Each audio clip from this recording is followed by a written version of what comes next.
A graça e a paz do nosso Senhor Jesus Cristo. O Sermão do Monte é uma palavra de Jesus para os seus discípulos.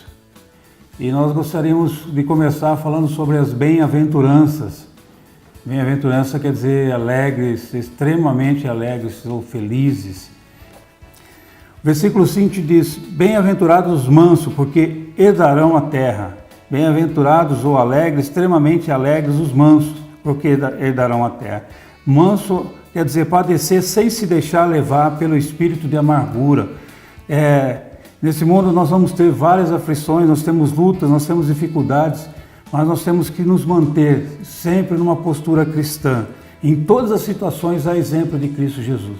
Jesus Cristo em nenhum momento deixou de ser aquele homem pacífico, aquele homem de paz, demonstrando amor, demonstrando que em qualquer situação nós somos cristãos e temos que dar esse bom exemplo. Mas ele mesmo diz lá no Evangelho: tem de bom ânimo, vocês terão aflições, mas eu venci o mundo. Jesus Cristo teve várias aflições.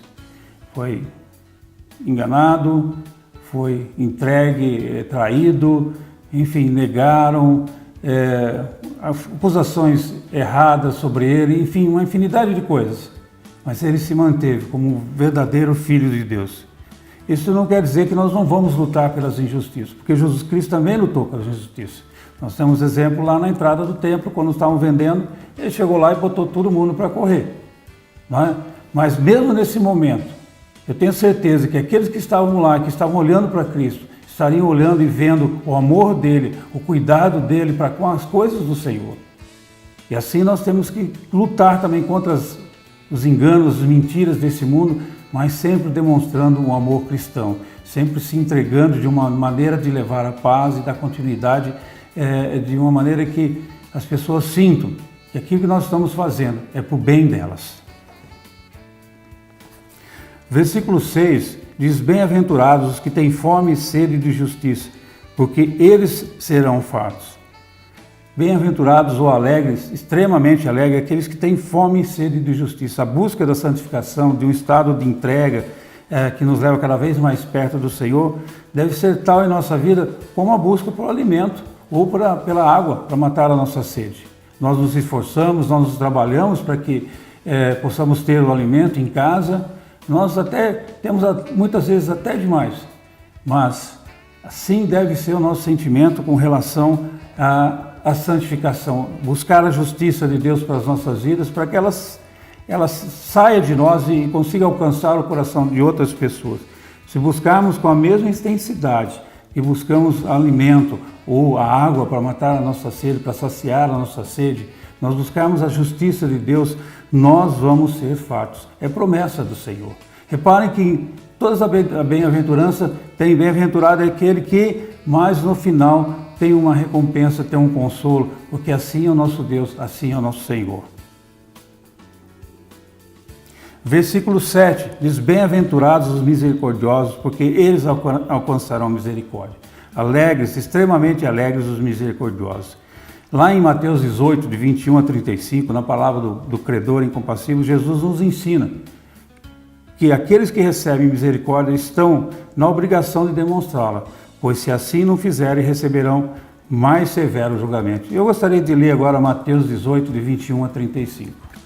Então Pedro, aproximando-se, lhe perguntou: Senhor, até quantas vezes meu irmão pecará contra mim e que eu lhe perdoe?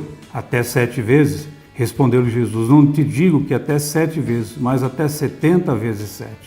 Por isso, o reino dos céus é semelhante a um rei que resolveu ajustar conta com um dos seus servos. E passando a fazê-lo, trouxeram-lhe um que lhe devia 10.000 talentos. Não tendo ele, porém, com que pagar, ordenou ao Senhor que fosse vendido, ele, a mulher, os filhos e tudo quanto possuía, e que a dívida fosse paga. Então o Senhor, prostrando-se reverente, rogou: sê paciente comigo, e tudo te pagarei. E o Senhor daquele servo, compadecendo-se, mandou embora e perdoou-lhe a dívida. Saindo, porém, aquele servo encontrou um dos seus conservos, que lhe devia 100 denários, e agarrando-o, o sufocava, dizendo: paga-me o que me deves. Então o seu conservo, caindo-lhe aos pés, lhe implorava: sê paciente comigo e te pagarei. Ele, entretanto, não quis, Antes, indo-se, o lançou na prisão até que saudasse a dívida. Vendo os seus companheiros o que havia passado, entristeceram-se muito e foram relatar ao seu senhor tudo o que acontecera. Então o seu senhor, chamando-o, lhe disse: servo malvado, perdoei-te aquela dívida toda porque me suplicaste. Não devias tu igualmente compadecer-te do teu conservo, como também eu me compadeci de ti? E indignando-se, o seu senhor o entregou aos verdugos, até que lhe pagasse toda a dívida. Assim também meu Pai Celeste vos fará, se do íntimo não perdoados, cada um a seu irmão. Eu creio que essa palavra não precisamos nem explicar. Ela por si só, essa parábola já mostra aquilo que Cristo espera dos seus servos. Perdão, amor para com os outros. Sempre se lembrando, como diz lá em Lamentações 3, 22, 23. As misericórdias do Senhor são a causa de não sermos consumidos, porque as suas misericórdias não têm fim, renovam-se a cada manhã, grande a tua fidelidade. Pense a respeito disso. Nós nos chegamos diante da presença do Senhor e pedimos perdão pelos nossos pecados e Ele nos perdoa. E nós? Qual é a nossa atitude? Lembra, eu falei no começo que essa palavra é uma palavra dura, porque ela não é uma palavra teórica, ela é uma palavra prática. Nós temos que colocar em prática aquilo que o Senhor tem nos ensinado. O versículo 8 diz: bem-aventurados os limpos de coração, porque verão a Deus. Limpos de coração, ou seja, uma mente transformada, restaurada pela palavra de Deus. O cristão não vive de aparência, ele é um ser transformado de dentro, lá no seu coração, na sua mente. Ele é uma pessoa transformada de dentro, que se manifesta essa transformação de dentro para fora. Ao contrário do religioso, que é apenas aparência. Lá em Mateus 23, 27, Jesus também fala sobre isso.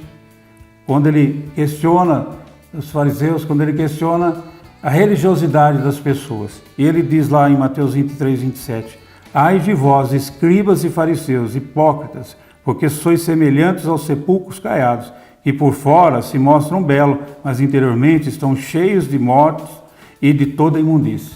Hoje poderíamos dizer: ai de vós, escribas e fariseus, que vocês parecem sepulcro de mármore, aqueles sepulcros que a gente vai lá no cemitério e são enormes, são bonitos por fora, mas a gente sabe que lá dentro só tem podridão, só tem coisa ruim. E é isso que Cristo está questionando. Religiosidade sem transformação interior não leva a lugar nenhum. Quando nós aceitamos a Cristo Jesus, o seu Espírito desce sobre nós, ele desce para isso, para sermos limpos de coração, com a mente renovada. Toda vez que nós erramos, o Espírito de Deus toca em nosso coração. Toda vez que nós erramos, o Espírito de Deus incomoda o nosso coração para que possamos mudar essa situação. E quando fazemos isso, então limpamos o nosso coração. E aí podemos nos aproximar de Deus, podemos ver Deus. Por os olhos da fé nós conseguimos enxergar a Deus, porque nós estamos limpos. E Deus aceita a nossa aproximação. Se estamos sujos, Deus não aceita a nossa aproximação. Ele ouve sim quando nós chegamos para pedir perdão pelos nossos pecados. Porque quando nós nos arrependemos e vamos até Deus, é porque o nosso coração já está limpo daquele pecado. Porque nós já, no nosso coração, já dissemos que não queremos mais cometer aquele erro. Mas aqueles que andam em pecado não vão conseguir estar na presença do Senhor. Por isso é importante que o cristão esteja limpo de coração, transformado, mudado, não só de aparência, mas interiormente. Não adianta a roupa mostrar alguma coisa. O que é importante é o que está dentro do coração. Hoje nós estamos nos versículos 5, 6, 7 e 8 de Mateus 5. Espero que você tenha tomado posse dessa palavra e que você, debaixo da unção do Espírito, consiga viver essa palavra de Cristo Jesus. Você que é um servo dele, você que tem buscado a vontade dele, pratique essa palavra, para que o nome do Senhor seja glorificado e seja exaltado. Nosso desejo é que ela penetre fundo no teu coração e você seja um estandarte, um baluarte do Senhor aqui nessa terra. Queremos deixar o nosso e-mail, o nosso Face, para que você possa entrar em contato conosco. Se tem um pedido de oração, nós queremos estar orando por você. A Igreja Evangélica Livre de Valinhos quer abençoar a sua vida através da oração, manda-nos um e-mail, nós vamos ter uma equipe que vai estar orando pelas suas necessidades. Que Deus abençoe e a semana seja repleta de bênção, em nome de Cristo Jesus.